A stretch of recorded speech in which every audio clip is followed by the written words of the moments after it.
Antes de los incas, mucho antes, hubo un imperio que no se limitó a gobernar los Andes, no, lo rediseñó por completo. Hoy vamos a meternos de lleno en la increíble ingeniería del Imperio Wari. Fijaos en esta frase. La gestión del agua fue el eje articulador del sistema estatal. Suena un poco académico, ¿verdad? Pero es que es la clave de todo. Lo que nos viene a decir es que si queremos entender a los Wari de verdad, tenemos que olvidarnos un poco de sus ejércitos o sus templos y mirar hacia algo mucho más básico y a la vez más poderoso: su control absoluto del agua. Y es que es así. Estamos hablando de que mucho, pero mucho antes de que los incas fueran famosos, los Wari se lanzaron a uno de los proyectos de rediseño del paisaje más bestias de la historia. No es que se adaptaran al entorno, no. Es que lo cogieron y lo moldearon a su antojo, a su voluntad. Vale, pero para entender la locura que fue esto, primero hay que poner las cosas en su sitio. ¿Quiénes eran esta gente y cuándo hicieron todo esto? Venga, vamos a situar a los Wari en el mapa y, sobre todo, en el tiempo. Pues mira, aparecen sobre el año 550 después de Cristo, en la zona de Ayacucho, en Perú.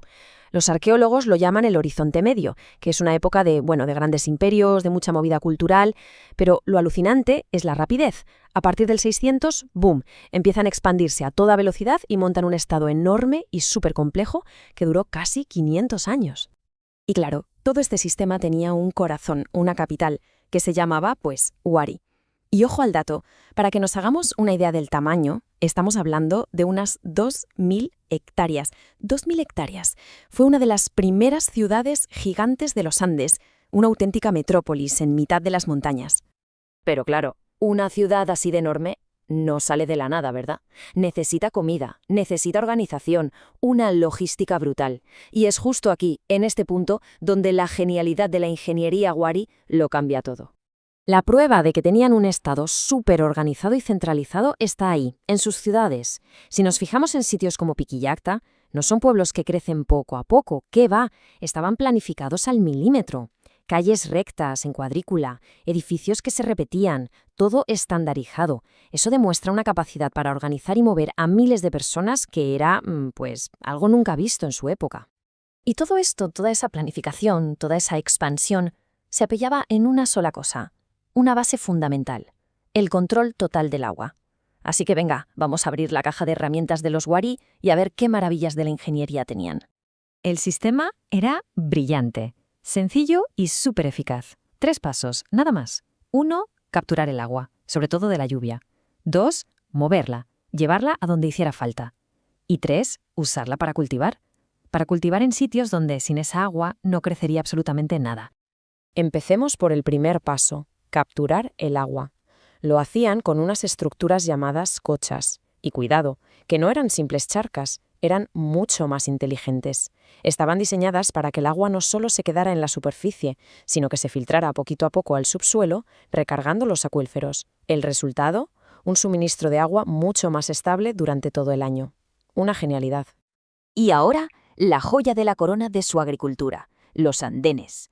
Son, como unas escaleras para gigantes talladas en las montañas. Una auténtica obra de arte de la ingeniería.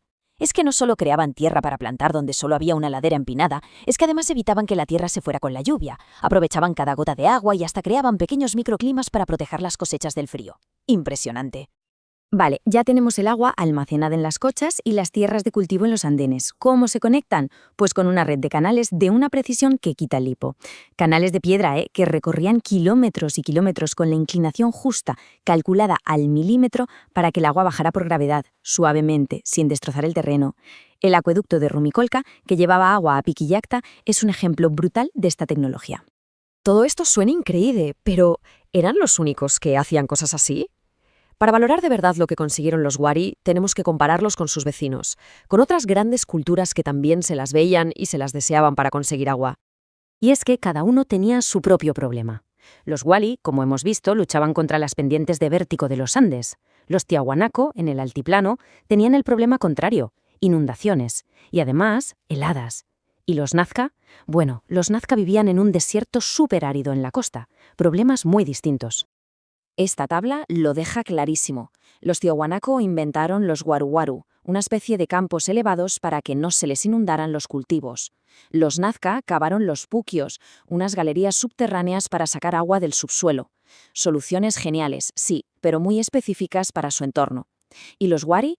Ahí está la diferencia. Su sistema de andenes y canales era versátil. Era un kit que podían aplicar en casi cualquier sitio, en la sierra, en los valles, en las laderas. Y esa adaptabilidad fue lo que les permitió expandir su imperio como nadie lo había hecho antes. Y esto nos lleva al meollo de la cuestión, porque toda esta ingeniería de los Wari no era solo para sobrevivir, para tener comida. No, era mucho más que eso. Era una herramienta de poder. La conclusión es inevitable. Para los Wari controlar el agua no era solo agricultura. Era la base de todo, de su poder político, de su poder social. Si controlabas el agua, lo controlabas absolutamente todo. Pensemos en la cadena. Si garantizas la comida, puedes alimentar ciudades enormes, puedes mantener ejércitos, puedes tener a gente administrando el imperio. Además, para construir todos esos canales y andenes, necesitas organizar a miles de personas, y eso refuerza el poder del Estado. Y ese poder se ve por todas partes, incluso en su arte. Esa imagen del dios de los báculos que aparece en cerámicas y tejidos por todo el imperio es como un sello, el símbolo de una cultura unificada bajo un mismo poder. Entonces, ¿qué pasó con todo esto? ¿Se perdió? ¿Cuál es el legado que nos dejaron estos ingenieros increíbles? Pues su legado es, sencillamente, monumental. Los Wari no se esfumaron sin más. Lo que dejaron fue, básicamente, un manual de instrucciones sobre cómo construir y gobernar un imperio en los Andes. Todo ese conocimiento sobre el agua, la agricultura, la organización, fue la cimentación sobre la que los incas, tiempo después, construirían su famosísimo imperio. Podríamos decir que los incas construyeron el edificio, sí, pero los Wari dibujaron los planos. Y todo esto nos deja con una pregunta final, y la verdad es que es fascinante. Hoy, en un mundo que se enfrenta a la escasez de agua, al cambio climático, ¿y si algunas de las respuestas no estuvieran en el futuro, sino en el pasado? Hay comunidades andinas que están recuperando estas técnicas milenarias. Quizás la solución no sea siempre inventar algo nuevo, sino recordar lo que ya funcionaba. Recordar cómo los Wari consiguieron ser sostenibles con el agua hace más de 1000 años. Su legado, está claro, todavía sigue fluyendo.